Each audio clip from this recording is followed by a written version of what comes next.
Amados, Deus abençoe a vida de vocês. Trago uma palavra séria, uma mensagem de Deus.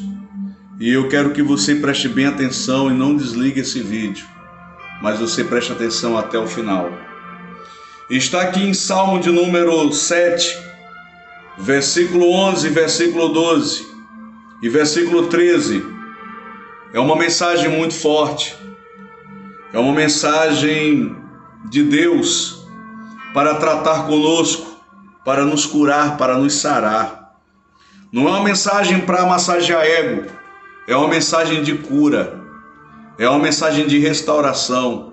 Primeiro serve para a minha vida e para a sua vida também.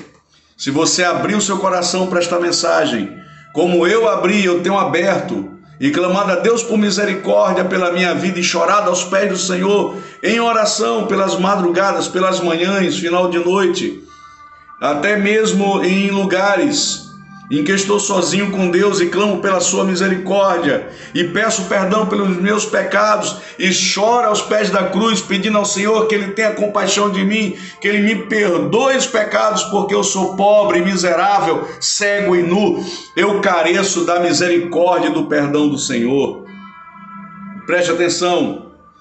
Salmo de número 7, versículo 11, 12, 13 diz: Deus é um justo juiz, um Deus que se ira todos os dias, e se o homem não se converter, Deus afiará a sua espada, já tem armado o seu arco e está aparelhado, e já para ele preparou armas mortais, e porá em ação as suas setas inflamadas contra os seus perseguidores.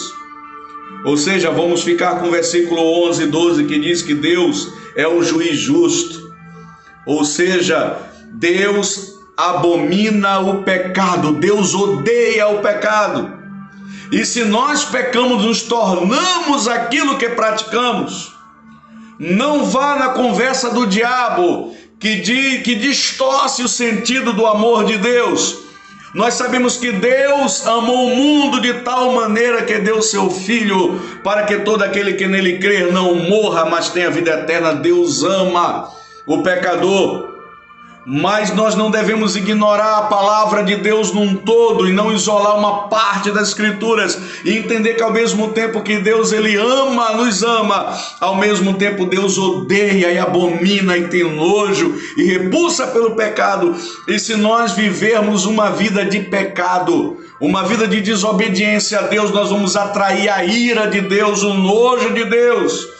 E a justiça de Deus cairá sobre nós, e terrível coisa é cair na mão do Deus vivo. Há uma passagem do apóstolo Paulo que diz que se Deus é por nós, quem será contra nós? Mas nós podemos inverter esse versículo e fazer a seguinte indagação: se Deus é contra nós, quem será por nós? Ninguém vai poder nos defender da ira de Deus e da mão de Deus, porque Deus é o Deus todo-poderoso, Ele pode todas as coisas. E ninguém pode nada contra Ele, mesmo que todo o exército do mundo se mobilize contra Ele, contra Cristo, não vencerá, porque Ele detém todo o poder, toda a majestade, toda a glória.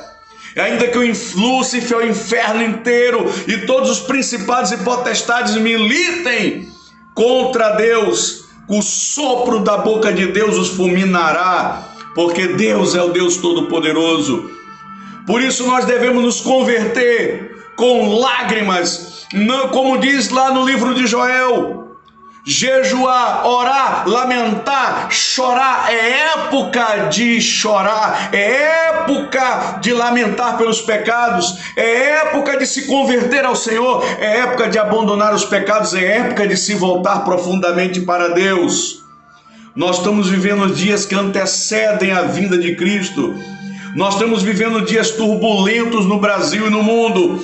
Nós estamos vivendo dias em que há um movimento global, um movimento universal para instituir o pecado, para instituir o aborto, a liberação das drogas, o homossexualismo como lei, para obrigar as igrejas a aceitar essa prática. E se alguém for contra, é preso, é processado por homofobia.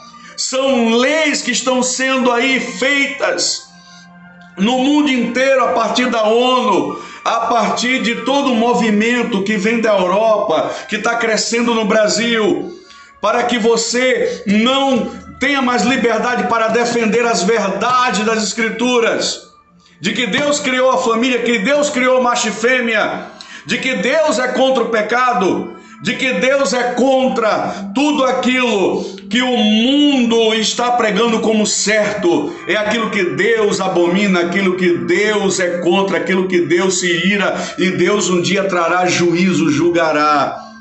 E você que é povo de Deus, você que conhece essa verdade, comece por você como está começando por mim. Chore pelos teus pecados, arrependa-te enquanto é tempo, peça perdão ao Senhor, te ajoelha perante a sua face, humilha-te perante Deus, porque está lá escrito, e eu vou ler agora, e se você puder me acompanhar, me acompanhe. É lá em 2 Crônicas, no capítulo 7, versículo 14 e 15, eu vou fechar a mensagem com esses dois versículos que diz assim: e se o meu povo que se chama pelo meu nome se humilhar e orar e buscar a minha face e se converter dos seus maus caminhos, então eu ouvirei dos céus e perdoarei os seus pecados e sararei a sua terra. Agora estarão abertos meus olhos e atentos meus ouvidos à oração deste lugar. É promessa de Deus sarar a terra, abençoar o lugar, abençoar a pessoa que se humilha diante de Deus com oração, que se arrepende dos seus pecados, que abandona os seus maus caminhos, que se converte ao Senhor e ao seu santo evangelho. Deus, ele perdoa, porque a sua misericórdia é maior, a sua misericórdia é tremenda. Ele desvia o furor da sua ira, ele desvia ao furor da sua indignação, e no lugar de maldição haverá bênção sobre a tua vida. E no lugar de juízo haverá um abraço do amor de Deus para você, haverá acolhimento nos braços do Senhor para ti. E no lugar de castigo haverá bênção sem medida, haverá abundância na tua casa. Converta-te ao Senhor, converta-te, igreja, volta-te para Deus, e Deus abençoará o Brasil, Deus abençoará essa nação, Deus mudará a nossa sorte, e tudo aquilo que se levanta contra o povo de Deus será derrubado pela mão do Senhor, porque o povo do Senhor está orando, porque o povo do Senhor está caminhando com o seu Deus. Que Deus te abençoe em nome do Senhor Jesus.